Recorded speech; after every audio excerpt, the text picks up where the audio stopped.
So good evening and a very warm welcome to a very special ORF public event. We are joined this evening by Ambassador Emmanuel Lenain, the French ambassador to India, someone who is no stranger to the city or to many of you who are watching. A very special country which shares a very deep relationship with India. A warm welcome to the ambassador.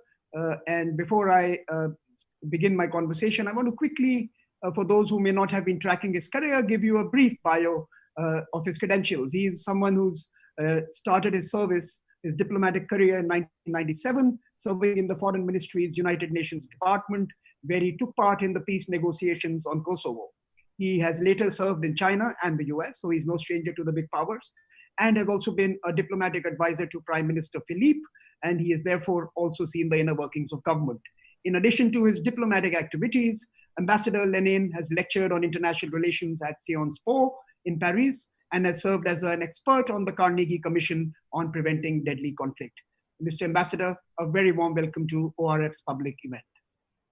Thank you, Samir, for welcoming me, and thank you to ORF and team for what you're doing online to sustain our curiosity during this time of lockdown, and it's great. Thank you.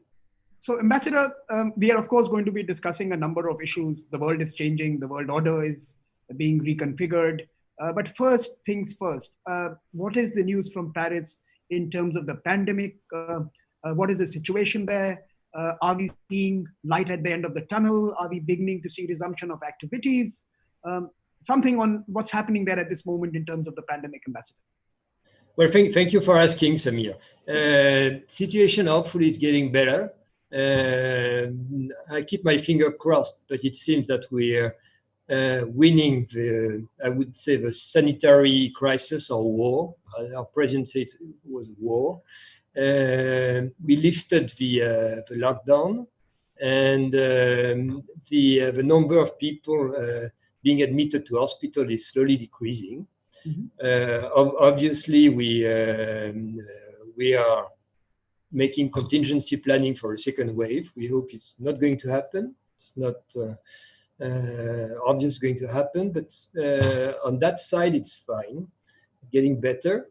But now, as in any country, as in India, as in everywhere, we have, I would say, an economic war now, which is very, very dire, and huge economic and recovery packages have been designed. We can come back to that later, and on French, by French government, more important by the EU members, and this is very, very significant money and measures that are going to be implemented. In terms of just the health emergency, are there certain French learnings that are immediately useful for a country like India, which is possibly heading towards its worst period in the pandemic experience? Well, the main lessons we drew is that we have to be disciplined, mm-hmm. and show some solidarity. I think that's exactly what I've seen in India, and since the beginning of the lockdown, the difference is that we started our lockdown almost same time. We started a week before, and it was lifted in early May, and mm-hmm. so it was shorter, but people were very disciplined. And main lesson I would draw from that is that during that phase you have to be very serious. I mean, we see now these days huge differences between countries which have been very strict, people, and countries which have been not very strict, and in countries which have been not strict at all. And I think on the long run, it will make a huge difference. Let me at this time also welcome all our audiences on Twitter, on Facebook, on YouTube. And of course, many of you have already sent in some questions, which I'm going to post to the ambassador. But those who want to ask him any specific question or query or have a comment, please post it on the chat window, and I will try to get it to him. There are going to be lots of questions. I'll try to go through as many as possible. For the next 15 to 20 minutes, it will be a conversation between me and the ambassador. And for the last 35 to 40 minutes, we will save him for you. So, Ambassador, let me come back to the conversation. The future of EU. I think one of the key changes that is now emerging is on is a broader vision for EU sustainable, or has it emerged during this pandemic? It looks like France was finally able to convince a reluctant Germany about this EU-focused approach. What are the implications for EU solidarity, and how will this pandemic change the dimensions of the Union? Well, thank you very much for. Main conclusion for all EU countries were that with this crisis we need more EU.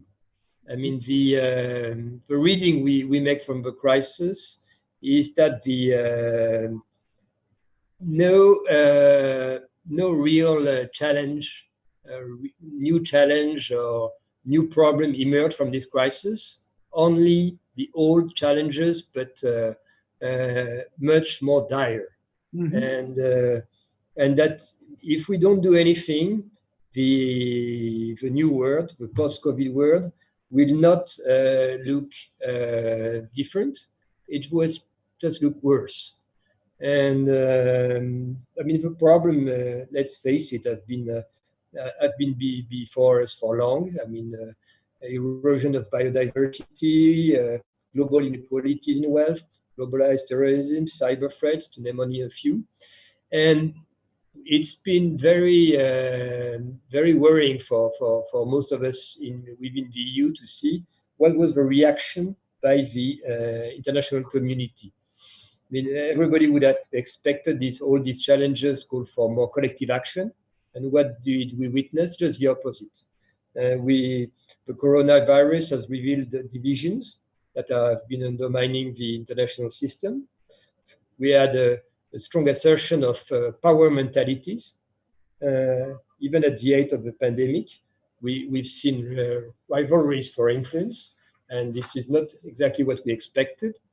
And we have seen some countries pushing the fait accompli policy, including some of your neighbors in some sort of South China Sea not far.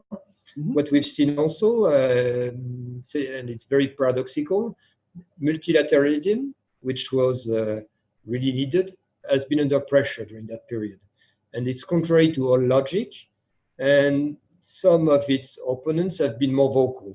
Some countries have decided to stop paying their dues, and we really cannot afford the luxury of weakening this system.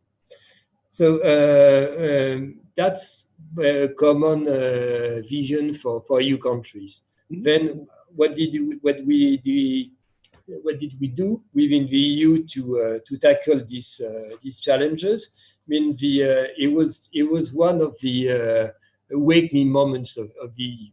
If you know a bit the history of the EU, you know that our union has made huge progress each time there was huge challenge, and when comment and people and observers would say that it was on the brink of collapsing. So what have we done? First, there's been a huge economic recovery package. Mm-hmm. I mean, there's still some fine-tuning to be done, but the principle is agreed, and it was a very significant initiative that was put forward by my country and by Germany, and the EU rallied around it. And basically, I don't know if our audience is familiar with figures, but it's huge. Huh? It's the capacity for the EU Commission to borrow up to 750 billion euro. Mm-hmm. And then it's another proposal that we did to have a special 500 billion euro package to support the sectors which have been primarily affected and the countries. So this, on the economic side, is a huge package. Second lessons we drew from it But India did draw the same lesson. We cannot rely too much on certain countries for goods and for procurements, which would encroach on our sovereignty. And for many people, it was something new that health could be strategic, but for health, but as well in many sectors, we decided that we were going to build the instruments of our autonomy and to reinforce the sectors, to have a proper, I would say, industrial policy, and that over the last decades within the EU, but in other countries, we had maybe put too much emphasis on competition, and that the ensuring competition is a good thing, but we also should make sure that we have champions able to play global competition on a level playing field, and that's really at this time what we're aiming at. Ambassador, let me ask you two quick questions. One, of course, is on the EU package that you just described. We have also seen the nations within the EU come up with their own packages for their big corporations. And does this, in some sense, contradict the larger EU-wide single market idea that when countries start supporting their own companies? That's one question. And second is, you mentioned about the dependence on one country for your key supplies. Is this understood by most of the EU members, or only certain countries have begun to question the huge dependence on China or any other country in terms of their critical needs? Well, on the first question, you have packages and you have policies by member state, and they are reinforced by the EU. It's always been the case. We have some investments, some issues that are better tackled at the European level. For example, if you want to build some strategic communications, if you want to build some supercalculators who want to work on AI, on all these issues, then you will be more efficient. So the response is a combination of national and EU measures. It's the way we're going to be efficient. Now on China, I think there's been some sort of awakening among many European countries that we need to be more strategic with China. That China is a country which has a real strategic view and very determined to implement a long-term policy, and that with the EU we need also to have the same sort of approach with China, and to be able to discuss, to get some reciprocity out of a discussion with China. And it's been long to emerge, because the issue is very complex, and maybe you've read about the speeches and that the EU High Representative Josep Borrell made, and he said that China was in the same time a strategic competitor, a rival for mostly for economy and for technology, and in the meantime was wouldn't say an imposed partner, but a partner for certain global issues. I mean, if you see, for example, climate change, I mean, when you have a country which accounts for more than 20% of global emission, you really need to have them on board and to keep them inside the Paris Agreement, to have them work with you. So it's very complex, but I think now there's really a common approach within the within the EU to have a more strategic relation. There's been a policy which has been drafted, implemented, and we make sure that more and more issues in our relation with China are dealt at the EU level. At least it's a strong concern by my president. You may have noticed that when the Chinese president came to Paris last time, a few months ago, he took the pain to invite the president of the EU Commission, took the pain to invite Ms. Merkel also, because he felt that we were stronger united, and it was good to appear as a united front, which was a great symbol, and it's going to be even more in the future. So I think, in a sense, you have just endorsed the EU Commission's call for a strategic industrial autonomy, which basically, in some senses, you really want to create certain redundancies and plural sources of key strategic supplies for yourselves. I think, in many ways, the EU Commission and what I'm hearing from you is coincident. Yes, that's true. I mean, that's a general trend. I mean, just like India, we're independent. We like our sovereignty. We don't want to be a junior partner with everybody. I mean, I'm going to come back to India and France. I have a series of questions from a potential vaccine to what else can we do together in this new age. But let me currently remain in the EU and your relationships with some other partners. Let me ask you, sir, about the Transatlantic partnership. You see what's happening in the US. The US over the last 3 years is a very different actor. How do you see the future of this relationship between EU and the US evolving? Well, I mean, historically, we've been very close to with the US. I mean, not going back to centuries, but since the US were created, we've been alongside. And we're French, we boast to be fathers of the independence of the US. We remember that the US came and saved us twice during World War.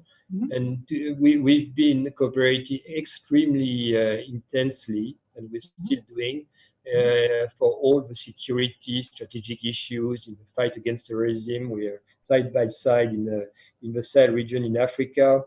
NATO is a strong bond, and the relationship remains very, very strong. I mean, we have common values and strength. Now, what you mentioned, we've been very much struck by some changes in the US. I mean, the US have become less predictable, and that's one. And second, some of their attention and tools. It's not new. Not new with this administration. It comes from further. Have switched to Asia and to the Pacific region, which is normal. I mean, the region is developing so fast. The issue of the stakes are so huge, and I think a country like India must rejoice from that. But that leads to us to the conclusion that we should keep our strong alliance with the US, but we also must make sure that we have some sort of autonomy. Now we don't know what's going to happen with the next election in the US. But things will change and things will not change. I mean, there are some also whoever will be the next president, there are some long-term trends that will not change. We hope that a few things change. We hope that the US are going to re-engage in the multilateral system, and because that's in the best interest of the values and the Europeans, the US, India, and large democracies have in common. And we feel that we need the US inside the system rather than outside. And we sincerely hope they will join back. Since we are on the US, let me ask you, what is France's position on President Trump calling India, Russia, South Korea, and Australia to join the G7? There are reports that something like this is afoot. What would be the French response to this formulation? Well, we're very, we have a lot of interest. The G7 was the G5 at the beginning. It was launched by, it was a French initiative. Then the first presidency we decided to invite some non-members was a French presidency in the beginning of the 80s. And we've done that each time we could.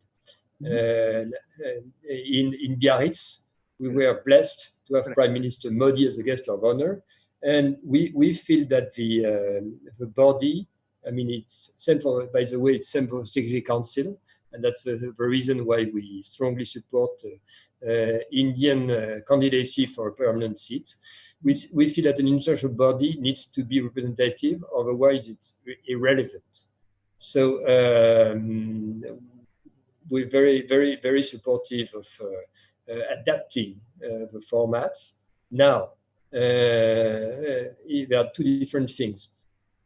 As a presidency, you can invite guests, and the US presidency is perfectly in its role doing that.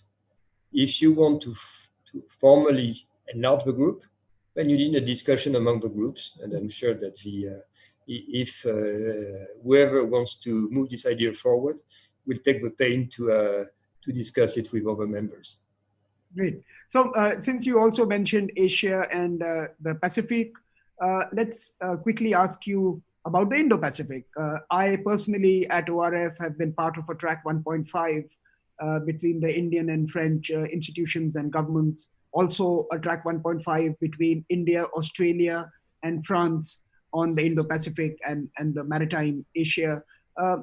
France has been quite proactive in trying to shape the future of the Indo-Pacific, or at least participate in shaping the future of the Indo-Pacific.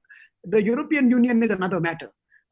Is there an appetite in the EU to be engaged with this key geography of the future? Can they take a leaf out of the French book and become far more engaged with what's happening here? Well, that's an issue. As you said, my country is really totally committed to the Indo-Pacific strategy, and some EU countries may have had at the beginning less sensitivity to the Indo-Pacific because they just for geographical reason. We feel as French that we are India's neighbor in the Indo-Pacific, for the territory in La Réunion, in Nouvelle-Calédonie, and in other places around. And it's, by the way, these are huge territories. We have more than 1.5 million people living there, which is for our country, our size, important. But these territories are really important in terms of coast and activity. It provides us with a second economic zone worldwide, and only next to the US. It's huge. Then, but I think the EU, in the context of a strategic awakening I was mentioning, is moving. You can see that in the strategy papers. You can see that also in the connectivity strategy, which it's major. And I'm confident that when the EU-India summit will be held, and hopefully it can be held in the coming months, possibly a digital one, but we have to be creative. I think it will be one of the main outcome of this summit. So it's moving. The EU is very supportive to ASEAN and to the project in the region. We put pressure really on the EU to boost its strategy. So I think you will see more and more EU. EU is how would I say? Wouldn't say it's a slow engine. It's a very powerful engine. It's the first economic power in the world, first trade partner of any, and we need some time to fix our goals and objectives. But once they are set, it's extremely powerful, and I'm confident that in Indo-Pacific that's going to be the case. So EU has large momentum, but it takes a little while to reorient its directions. And hopefully in the coming days, we will see more of EU in the Indo-Pacific. There are lots of questions on China. So I'm going to be skipping my question to you on China because there are lots of audience questions coming in. Let me ask you about technology, which actually does relate to China as well. How is the pandemic going to change the 5G debate in EU? How does it change the debate in France? Is our countries changing their appreciation of certain sections that were worried about leaning on a Chinese technology? How is the debate evolving? Well, it's obviously one of the big topic we have to address. I was talking about the need to have some autonomy. I mean, it's nowhere more true than in the technology and the next tools and the 5G. So there's a debate now, and I think more and more countries are being aware of the challenges that comes with certain technologies, and are building some more stringent national process. But this maybe has been accelerated by COVID, but it was there before. For example, my country adopted last fall a legal framework, and if you are a communication company, a provider, and you want to pick up some supplier for 5G technologies, for antennas, you have to request government approval. And there's a process. They screen, they discuss, they study the conditions, they make sure that there are no backdoors, and so on and so forth. And I think this is going also among many EU countries is a growing concern. But there's another side to it.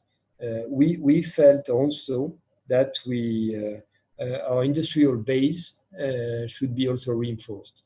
Right now, luckily, we have the two main competitors to the Chinese suppliers are Europeans, Nokia and ZTE, and I think there's a common thinking right now to see also how we can develop a real policy to make sure that they have the means, the capacity to keep the forefront of the next 5G and for upcoming technologies. Are you worried about, many in India talk about it, is there a feeling in Europe, in France, especially, that the world is going digital and the digital world is becoming binary? Are we seeing a fragmentation of the digital economy along the lines of politics? Are we perhaps heading towards a digital Cold War of some sorts? Are we being forced to pick sides? Well, I don't totally like the expression Cold War because I think there are too many differences with the Cold War. If you remember what the Cold War was, and and obviously the Soviet Union was not what China is today in terms of I would say of strength of economy and things, but the fact that the confrontation is largely a technological one, more than a commercial one, a technological one, is totally true. And there is this risk that countries like India, countries like European countries, will be confronted to a choice. I mean, the thinking is within the EU is that we shouldn't be rule takers, we should be rule makers, and that we have big market and we have big companies, big technologies, and that we should work with like-minded to make sure that we can also impose our norms and with our special, I would say, concern. We feel we have special concern for security, obviously, and we have concern for the respect of the personal data.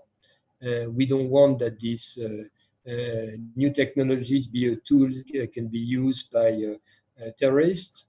We don't want cybercrime. We don't want cyber threats.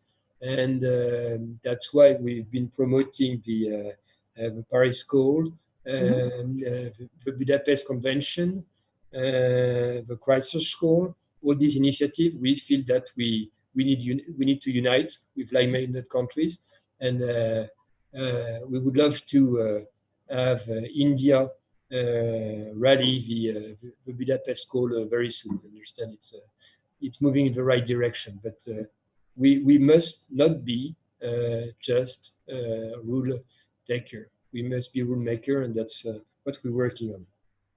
So let me ask you a question actually that has been posed by Mr. Balbir Arora. He has posed this question to you, and perhaps this brings us to the Indo-French relationship quite nicely. He has posted that India is being wooed by the Trump administration. It has signed strategic agreements with Australia. Are you satisfied with the way in which the Indo-French strategic partnership has evolved and performed, Mr. Ambassador? That's his question to you. Well, I think it's good that India has a great relation with many countries, and part of the greatness of India foreign policy for decades has been this ability, this magnificent soft power and ability to have good relation with a huge number of countries, and I really admire that. Now, do I take it badly that India has good relation with the US, with Australia? Not at all. I mean, we part of the Indo-Pacific strategy is that we join forces with members and do some common operations, mitigation, so on and so forth. In terms of real partnership, then. Words matter, but what is more important to me is what we do together. Correct. And I must say that now these days there's a tendency to call a partnership or some sort of inflation of terms a global, strategic, futuristic, and universal partnership. But at the end of the road, you see in good and bad times who is your real friend. I mean, when you look at history, and when India was in a difficult situation internationally, I mean, we've always been at India's side. I mean, there was a time when your country decided to have nuclear tests. So some of your strategic partners did sanction you. France did not sanction you. and it Correct. supports you. And it's been the case a few times afterward. And that's what we've seen during this crisis of COVID. I mean, President Macron, Prime Minister Modi had a good conversation, our minister had a good conversation. And we've been very grateful that India has provided some very concrete help, provided some drugs that were needed by French hospitals. And as India has been exemplary, and I'm proud that in reverse, French companies have done their best. They didn't fire their workforce, and they didn't cut in salaries, and they did what they can. So a French company called Renault transformed its assembly lines to produce some ventilators. And produced 10,000 of them. 10,000. Excellent. And French companies have contributed to the funds that have been put in place to alleviate the suffering of a fragile population. They contributed millions of euros to the CARES fund. And more recently, the French government decided to grant a 200 billion euro grant to the programs to also to help build social security pension schemes for the most fragile people in India. So I really think that's in these circumstances that you really see the substance of the relationship. Partner, and I'm very proud to have seen what I've seen during the COVID crisis. In fact, Ambassador Ashok Sajjanahar has posted a question for you. And Ambassador asks that, in fact, he uses a third person approach. He says, some strategic analysts have opined that France could be the next Russia for India. Do you agree? What he is saying is basically that in the 20th century political domain, the USSR played a certain role. In the 21st century, is it going to be the India-France partnership that is going to create space for both of us? Well, I think in being Russia and India is quite a compliment. if I That's what he put out there. He's put it out there. So it's if by that you mean real strategic confidence, total alignment in views, and great credibility, I take it. We really think we're at this stage, and we'll do everything we can to comfort that position. Excellent. We have a question from a friend of mine from the Boehm Institute in Poland.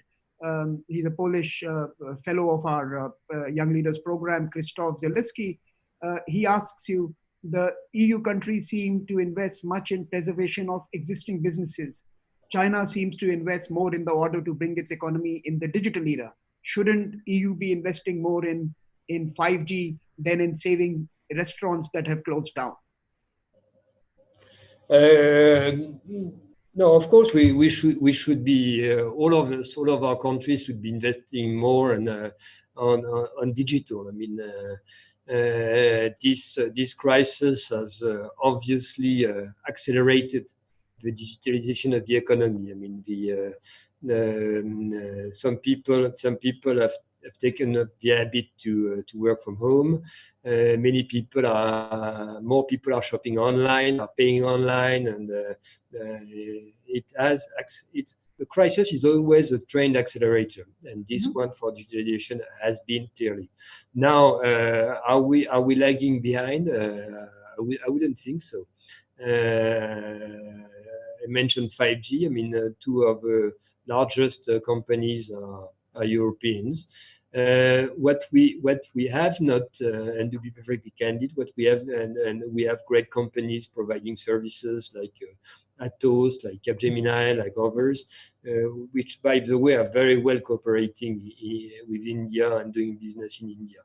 In Capgemini, 130,000 employees in India. Atos, building the supercalculators in India, CDAC.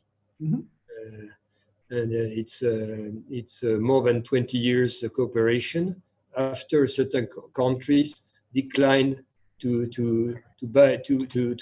sell you supercalculators. Huh? But what Europe has not done, because of competition policy, is building, big GAFA. That's true.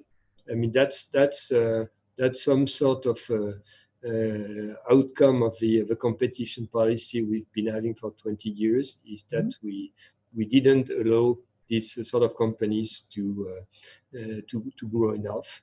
But I'm very confident that in the future, for the next, the next challenges, cyber, AI, Europe is going to be on the lead.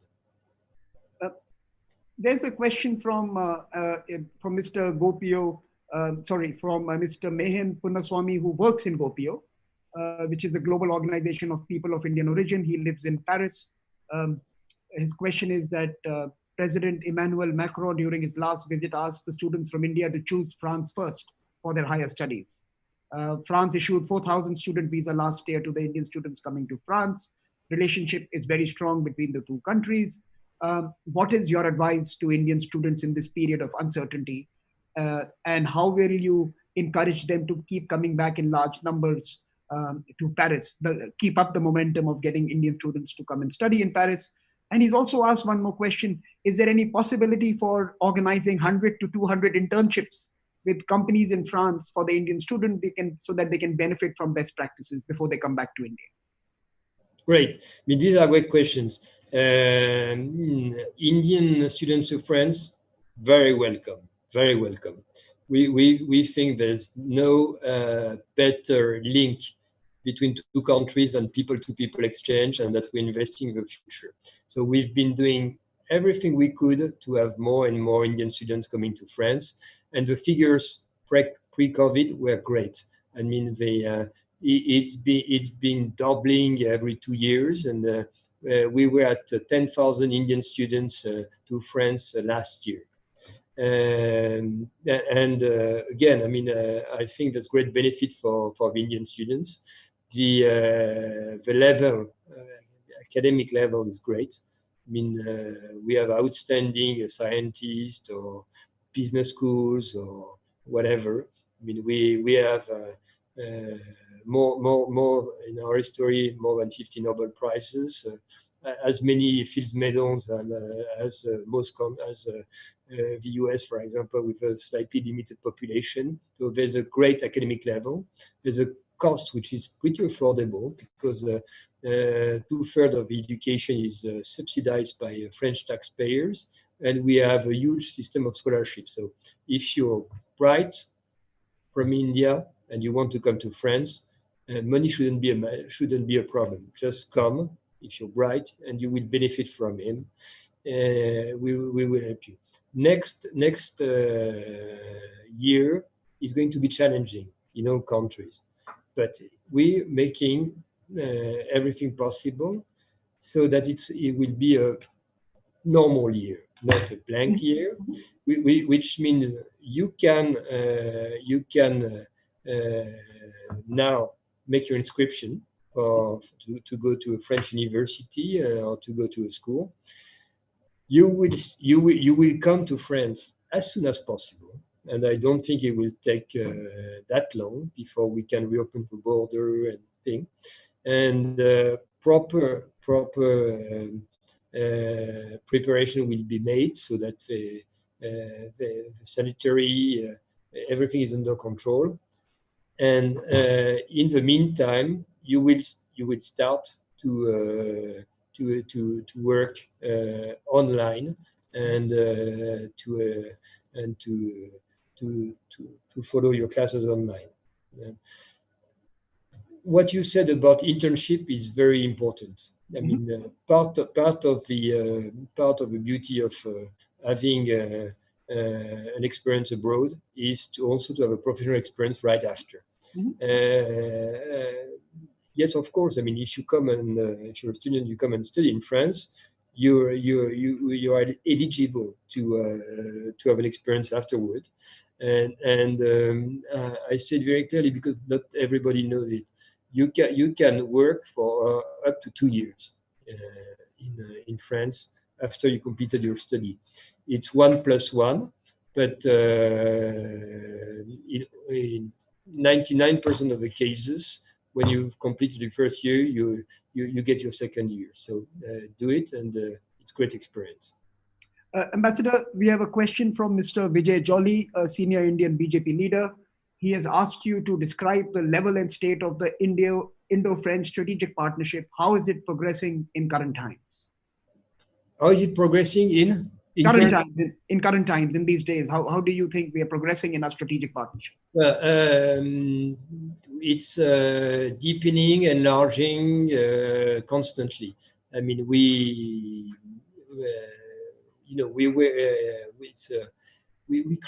launched the strategic partnership in 1997, quite a long time ago, and since then we've built on it.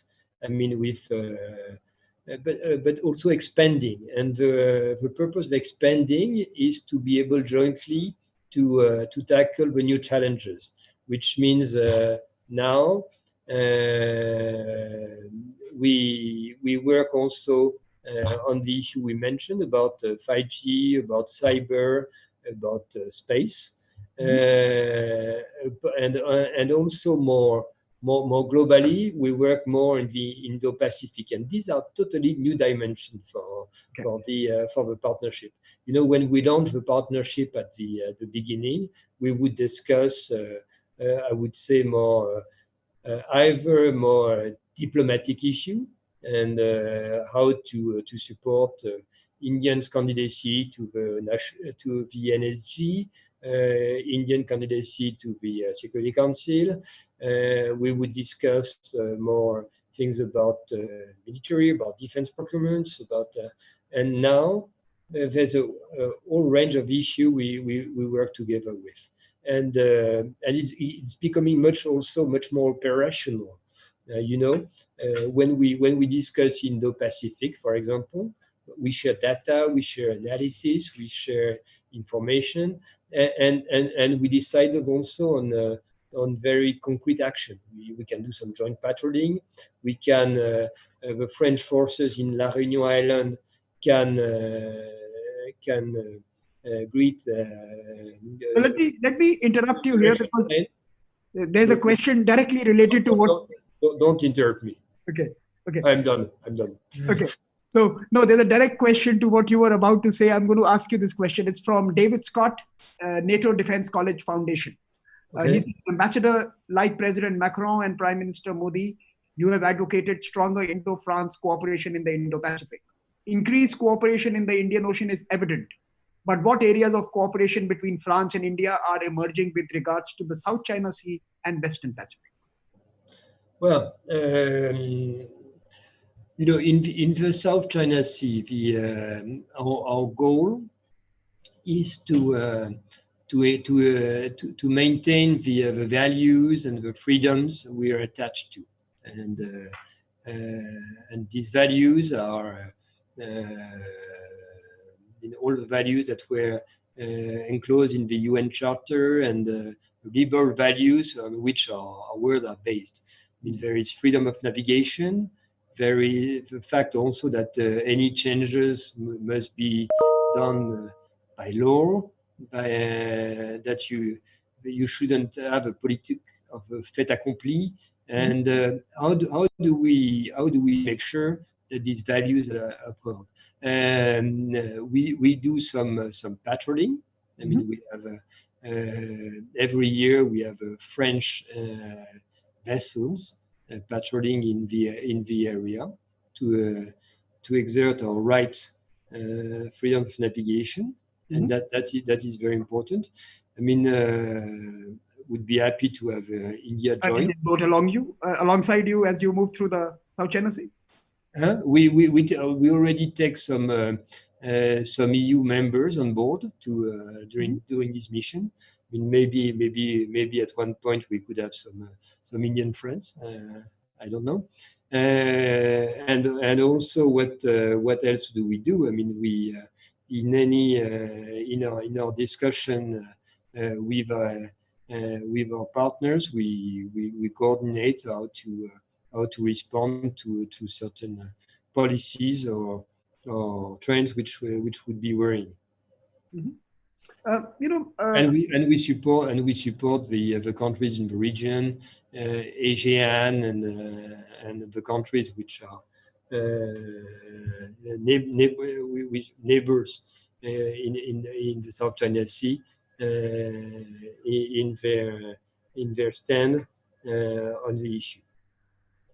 There's a question from Mr. Deepak Kumar. He has not given his affiliation, but his question is important. He asks that since France is now the only nuclear weapon state in the European Union, it is de facto become the provider of security to the Union. It has much greater security responsibilities, at least. It is also the outward-looking power in the European Union, like, for example, its interest in the Indo-Pacific, cyber, outer space, etc. It requires huge commitments and capabilities to play this new role. What are France's plans for developing capabilities and capacities, both budgetary and otherwise, to meet this expanded role that France will have to play post-Brexit and post the pandemic? Well, first, let me say that we're fully conscious of that role, but we don't want to play it alone. When we say that the EU should be autonomous, being autonomous, and I think in India more than anywhere else, you know it. It means also be autonomous with your defense and your capabilities. So we also call on the other members to develop their own capabilities and to reach certain targets. I mean, at least 2% of GDP in defense spendings, and to also to modernize and keep on modernizing their capabilities to be in a position to play a real role on the world stage. And I must say the last few years and months have been very encouraging within the EU. There is the development of a real defense culture, I would say, which is very important. Now, France, what do we do? We have committed resources to keep on modernizing our military. I mean, there's been a white paper a few years ago, and it's a global strategy for the next decades. Because when you think about the military, you have to think far. You have to think about the new threats, new challenges, and you have to make choices that will commit you for decades. And then operationally, we are totally very active. I mean, as you may know, we have troops engaged on many theaters, and we have in most notably in Sahel, when we have a force of 4,500 platoons along the UN force in Mali, and we helped in that effort by some European countries, and feel that we should rally more and more support. So yes, it's a big commitment, but it's not something we're doing alone. I mean, EU again is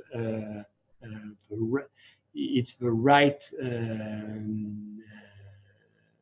level to assert our sovereignty on many issues. So you have, in the course of your responses this evening, responded to Ria Rao, who has posed 2 questions to you. You've already covered her questions. You've also got someone from Toronto wishing Mr. Radhakrishna, saying hello to you and thanking you for your interventions. And of course, Mr. Balbir Arora has sent you his thank you for your response to him. Let me get to 2 more questions before I ask you my final one. Ambassador Anil Trigunayath has asked you a question. What are the new challenges you perceive due to the US-Iran tensions? especially since France was a very engaged party in context of the JCPOA. How do you see that panning out, and how does that implicate the world order in the days ahead? Yeah. Well, that's a big challenge, as you said. I mean, there was a slight difference in not in strategy with the US, not in strategy. I think all our countries were totally aligned on the final goal. We don't want a nuclear Iran, military nuclear Iran. We don't want. Then there was the differences on the tactics. There was the GCPOA. It took 10 years to our best diplomats and negotiators to achieve that. And we're living in an imperfect world, and it was not a perfect agreement, but it was the best we could get. And there was an administration which was uneasy with the agreement, saying it didn't encompass the post GCPOA, so 10 years after the GCPOA was signed. It didn't address the ballistics aspect, which was contained in the UN Security Resolution, but not in the agreement. That's true. And it didn't address the regional interferences by Iran. And the US administration decided that, given this imperfection, they preferred to drop out the GCPOA. We Europeans felt, well, this agreement, it's not perfect, but it's a basis, and we don't want to scrap it. We want to build on the agreement to enrich it. So that's a different tactics, and so now we do everything we can to make sure that there's at one point a settlement. But it's a complex issue, and I feel that India, given that's what I said at the beginning, given its ability and capacity at managing complex relations with different countries, India has a real role to play, also to assist on that. Great. So let me close by combining two questions. One asked by one of our viewers, and my question in some sense fits into her question. This is Dr. Premasha Isaha, who is part of the ORF, but she's also a scholar who is following the Indo-Pacific. She asks two questions actually, and mine is a larger formulation for India and France in the future. Her question is the possibilities of an India-Australia-France trilateral to be announced soon. Is there a chance of that happening? Similarly, she also asks about the view in France about UK joining this mix, India, UK, the Indo-Pacific arrangement as well, that complements what we are doing together bilaterally. Putting these two in one basket as a question that is with you, let me ask you the larger question. In the 20th century, both France and India had a distinct role in creating room to maneuver for themselves. Autonomy, we called it non-alignment, you call it strategic autonomy. Now we have adopted the idea of strategic autonomy. Is it time in the 21st century to create a coalition of middle powers, countries like France, UK, India, Australia, and others, to actually build the norms that will underwrite the next 80 years of the 21st century? Is it time for a mid-power coalition that normalizes and manages the two misbehaved boys in the room? Yeah, you're totally right, and this has a name. It's called Alliances for Multilateralism. Correct. There was an initiative that was launched, and non-alignment, I think it's some sort of connotation in history, but the idea is there. I mean, you have countries who share values, we share method also. That thinks that differences in opinion, in views, in interests are better settled through dialogue, through discussion, through negotiations, which want to also to keep some important freedoms. And of course, I think in the coming years, we're going to witness some maybe some dramatic changes in the way the international community assemble and organize to manage complex crises. It's not exclusive, by the way. We see that you can have some different circles working jointly to tackle an issue. UK is, will be out of the EU, but that will not prevent us to work excellently well, as we've always done, on security issues. I mean, we've been side by side on many theaters of operation. We have bilateral agreements. It's called Lancaster House, and I'm pretty confident that in the Indo-Pacific we will be able also to do a few things together. You mentioned Australia because we are much more advanced with Australia. India, France, and Australia are the most advanced partner on the Indo-Pacific for concrete cooperation. So we will boost again, and I'm pretty happy, satisfied to have seen how the meeting between Prime Minister Modi and Prime Minister Morrison went well. So I think we will give some additional energy to a booster. But with the UK, why not? So let me close by using actually a comment by Mr. Balbir Arora, who's a professor from JNU. He hopes that we will be able to raise a glass together to Indo-French friendship on 14th of July. But I think that's a fair sentiment to part this evening. To thank you for speaking to us, for engaging with everyone who's posed questions. Apologies to many whose questions I could not pose to the ambassador. I will try and scribble them down and send it to him by email so that he can see them. And of course, here's to much stronger Indo-French ties. Here's to working together to respond to the pandemic. Here's to our health sectors cooperating, our defense sectors cooperating, but mostly to strengthening the people-to-people relationship. Paris is a great world city. India is an old civilization. And we hope we continue to be friends, stronger and deeper and more rich in our engagement. Thank you, Ambassador, for joining us. Thank you very much, Samir. Always good to talk to you at ORF. Thank you. Thank you so much. And thank you for joining us.